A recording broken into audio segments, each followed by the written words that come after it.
Bonjour et bienvenue dans le journal des bonnes nouvelles de Gabin.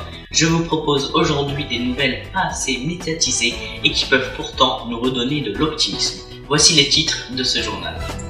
Dans un premier temps, nous parlerons de la ville de Roubaix, dans le nord de la France, qui compte sur le e-commerce pour relancer son économie. Et nous retrouverons notre envoyé spécial sur place.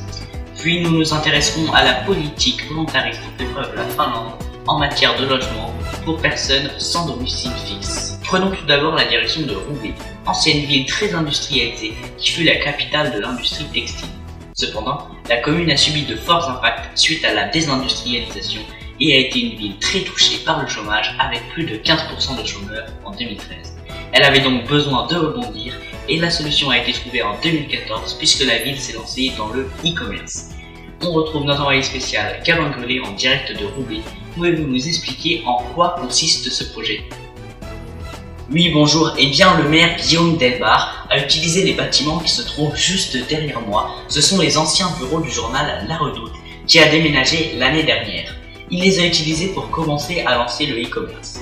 Aujourd'hui, la ville la plus pauvre de France, comme on l'appelait, innove et crée des emplois. Justement, pouvez-vous nous donner quelques chiffres de cette réussite ?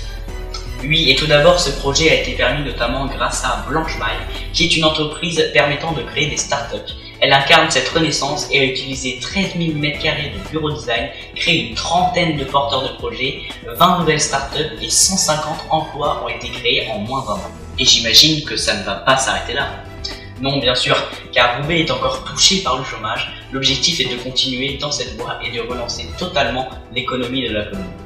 D'ailleurs, un projet très intéressant a été lancé en mars dernier. Le groupe Showroom privé a créé une école de e-commerce gratuite à Roubaix. Une manière de former les jeunes qui seront peut-être employés dans les nouvelles startups de la ville. Merci beaucoup.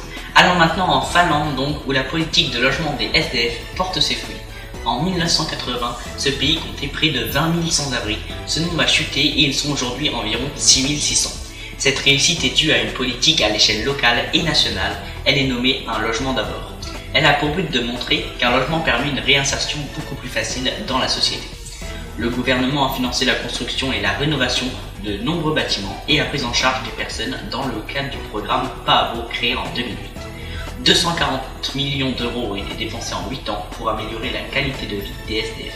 Et cet investissement a été amorti en seulement quelques années car une économie de 15 000 euros a été faite chaque année par sans-abri.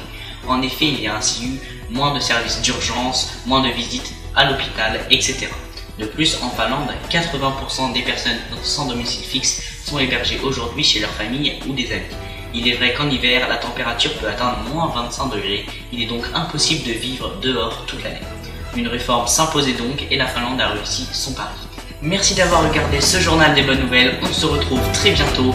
Restez optimistes.